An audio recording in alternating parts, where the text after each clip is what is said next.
Rick from Canada's National Firearms Association. We're at Cadex Defence at SHOT Show 2024 with Rob Furlong. We're here to look at the new rifle that Cadex is introducing.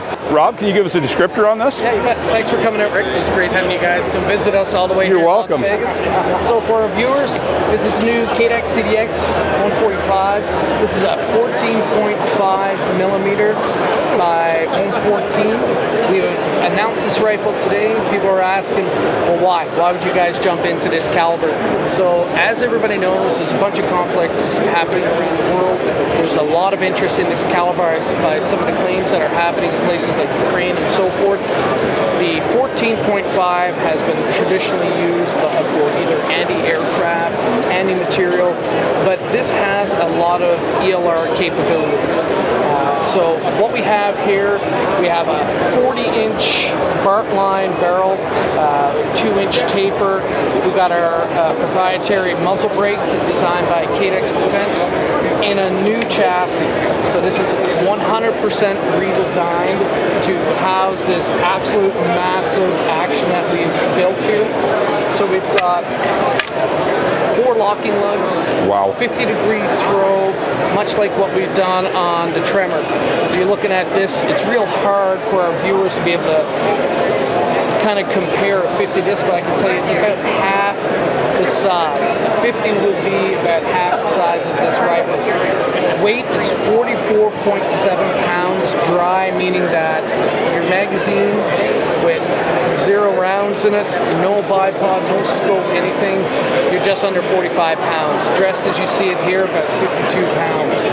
So to give you an idea of the size of the ammunition, just on our display here, we got a 14.5 mocked up, and for our viewers, that's a 375 enabler cartridge. Wow. So you typically look at a 375 enabler cartridge in comparison to a 308, and you're like, man, like, that's a big caliber. Yeah. And now you can see in comparison the beast that the 14.5 is. We've went with the extra barrel length on this here just because of the amount of powder. In that casing for your projectile, you're just under 600 grains of powder. Wow. Yeah. So to give our viewers a comparison, for 50 cal, you're about half that powder capacity for 50 cal BMG. What kind of muzzle velocity are we talking out of this thing? So a couple of different phase answer we'll call it. If we're going for an anti-material type of thing, you're producing about 33,000 joules of energy at the muzzle loss, at the muzzle for this. And the reason being, in an AAP roll, you want that energy for penetration. Yes. Then, of course, with that, we'll get into the ranges, because everybody's been asking all day, oh wow, how far can this shoot?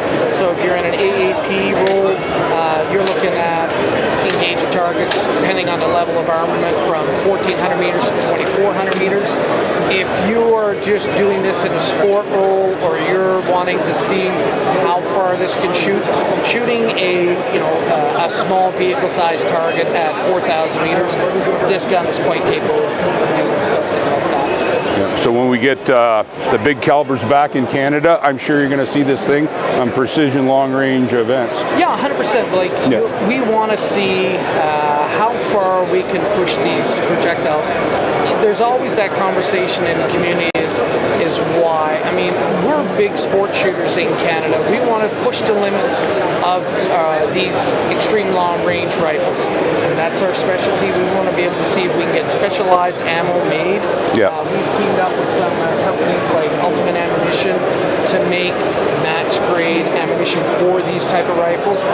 Once that's happened, we'll work with some other partners to determine things like ballistic software and so forth, to see how far we can push this. Yeah.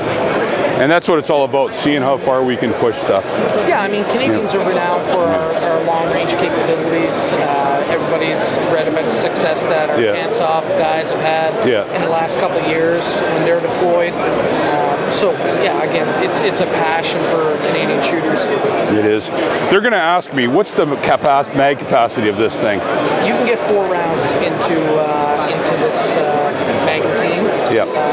The big thing is that the amount of energy that's created from this gun, your ammunition gets knocked around here in the magazine. So a lot of it is guys are top loading these batteries. You know, I was just going to get into that, you know, about how the actual recoil drives the bullet into the case farther, and it's inconsistent, or drives it out, whatever the case may be, right? Yeah, 100%. I mean, as our viewers know who follow the NFA channel, you guys came out to the school in summer. We had a great time. We spent a couple of weeks together. You gotta have care of your ammunition. I mean, any degradation to the tip of the projectile or changing the overall length is going to obviously affect the performance. So, you want to be mindful of that rough housing. Yeah, a big shout out to Rob Furlong's Marksmanship Academy. If you get a chance to get out there and take one of Rob's courses. Take all his courses. It's a great venue. You'll learn a lot, and you'll be treated really well. Awesome. Thanks for explaining this. Yeah. Remember, freedom, safety, responsibility. Canada's National Firearms Association.